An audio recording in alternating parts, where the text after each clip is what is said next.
Your presence here indicates a persistent discomfort in your mind.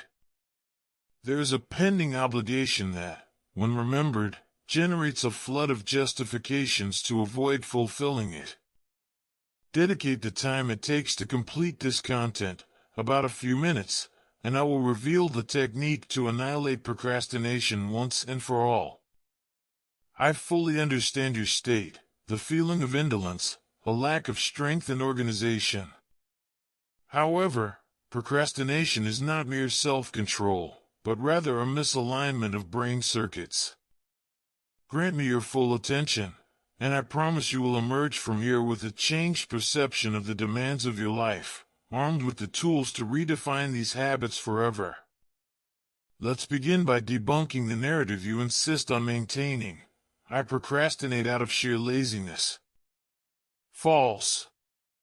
Procrastinatory inaction does not stem from indolence, but from amassed fear. Let's delve deeper into brain physiology to understand how you behave when you postpone vital obligations. Your mind resides in the amygdala, a structure shaped by millennia of evolution to discern danger and ensure your survival. The dilemma is that it fails to differentiate between a hungry lion and challenging professional goals. Both are interpreted as threats. When contemplating a presentation, a delayed project, or arduous discussion, this primal region echoes a command: danger. Escape! And your prefrontal cortex, the center of reason, promptly complies, inventing elaborate excuses. I don't have time. I need more research. I'll do it when I feel inspired.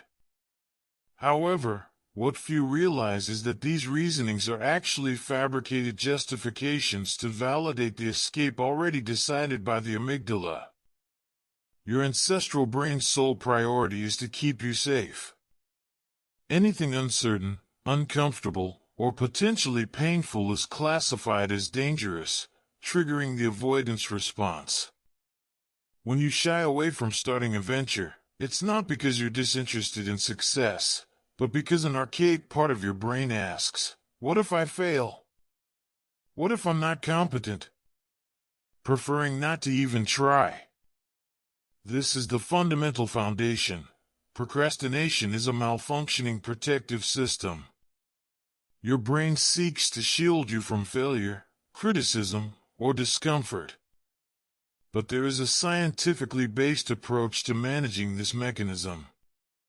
I'll detail it in the coming moments. To decipher the neurobiology of procrastination, I'll explore dopamine from a novel perspective. You might ask, dopamine again? Aren't there other neurotransmitters? Yes, there are, but dopamine is at the heart of the drive and strength to act. And this motivation isn't limited to immediate pleasure or mere willpower, as is commonly thought. Dopamine is the directed drive, the energy that propels you toward your goals, even in the face of hesitation. Your brain operates with two dopaminergic modalities. Phasic dopamine consists of abrupt impulses, triggering sudden actions, like clicking on a distracting video instead of working, or giving into impulsive desires like breaking a diet or drinking alcohol. Tonic dopamine, on the other hand, is a continuous flow, crucial for maintaining concentration on a task until its completion. It's what enables you to engage in a book, to stay focused and attentive, free from interruptions.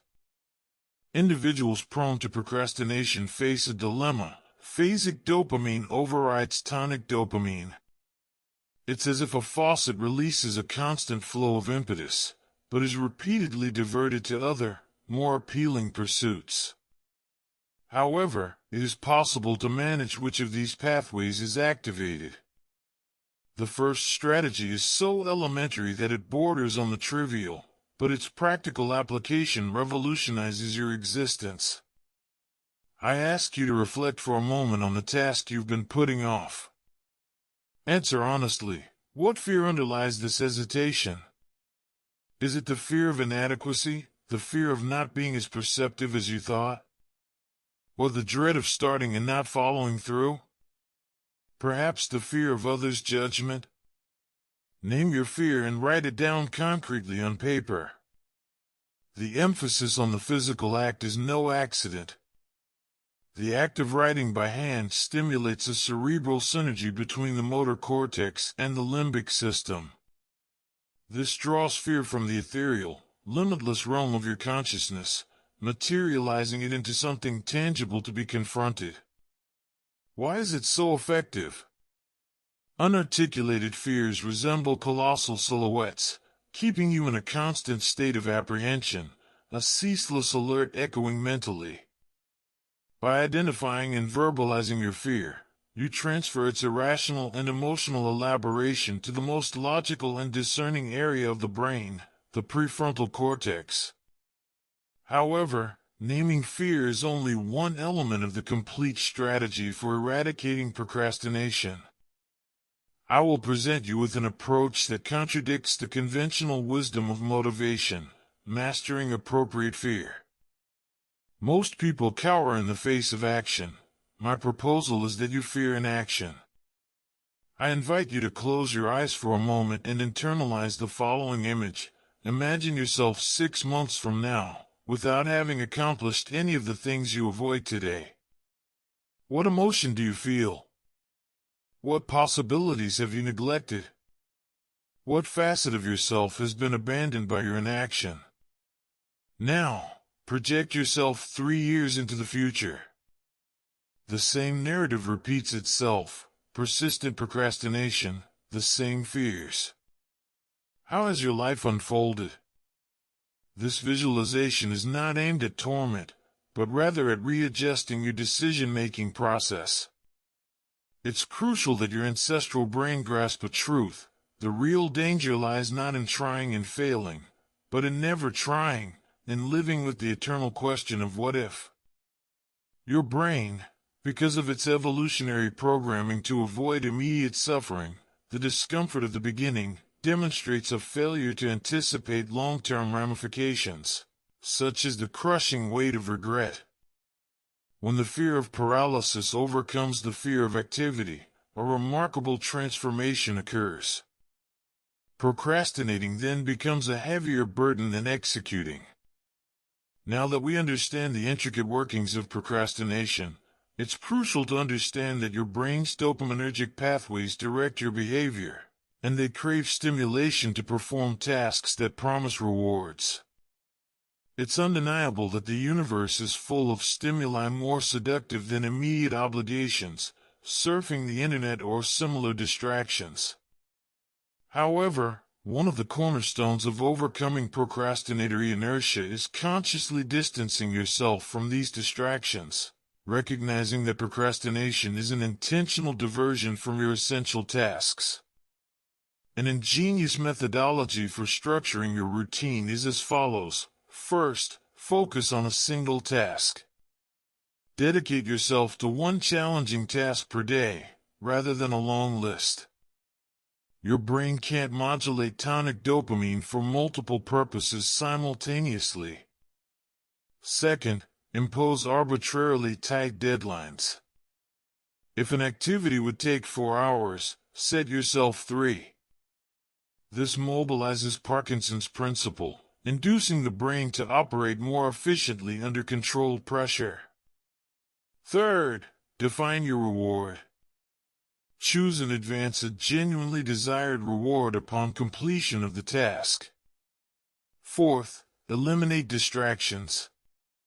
Any item likely to hijack your phasic dopamine should be removed. Cell phone in another room, browser tabs closed, notifications disabled.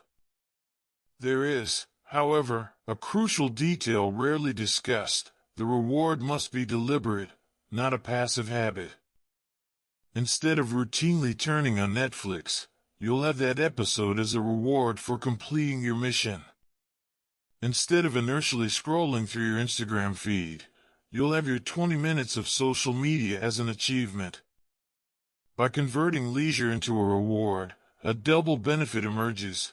The arduous task gains appeal, as your brain associates it with something pleasurable. Consequently, the gratification itself becomes more satisfying because it was earned. But be careful, there's a common obstacle, practiced by 90% of people in this system, that, if overlooked, will ruin all your progress. The silent enemy of productivity, perfectionism. You might not fall into this category. After all, perfectionists are doers, right? Wrong. Do you recognize these trains of thought that assault your mind? I won't start now, as I have another commitment soon.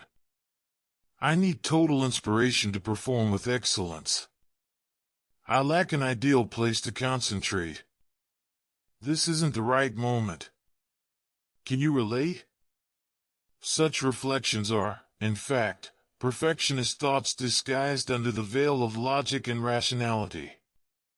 The reality is that temporal perfection doesn't exist. What exists is the moment you decide to start. Implement the rule of imperfect minutes. Instead of waiting for ideal circumstances, commit to dedicating just 2 minutes to that arduous, repulsive task you hate so much, devoid of quality requirements or expectations of results. Just start. Effectiveness lies in the fact that the greatest impediment isn't excellence in execution, but the act of getting started. Once this inertia is broken, the pending task flows more naturally. Your brain is disarmed of perfectionist excuses when the initial commitment is to do something without pretensions. Finally, and perhaps this is the crux of it all, what drives you to rise and persist, even in moments of discouragement? In the absence of spectators, without the expectation of recognition, each individual harbors an intrinsic driving force, a deep-rooted conviction that gets them out of bed on difficult mornings. Perhaps it's the aspiration not to disappoint loved ones, the yearning to silence those who doubted, the ambition to forge the existence their parents couldn't enjoy, or simply the desire to not carry the what-if of the attempt never undertaken. This drive isn't about imposed positivity or mere words of encouragement, but rather about uncovering something that already resides within you, even in the face of adversity. For me, the answer is clear. I don't want to reach 60 years of life regretting not having dedicated my efforts to being the fullest expression of who I could be. And for you, what is it? By linking your daily responsibilities to this genuine and profound motivation, procrastination ceases to be an alternative, becoming a betrayal of your own being. To conclude our conversation today, procrastination is not equivalent to weakness, and it is fully reversible.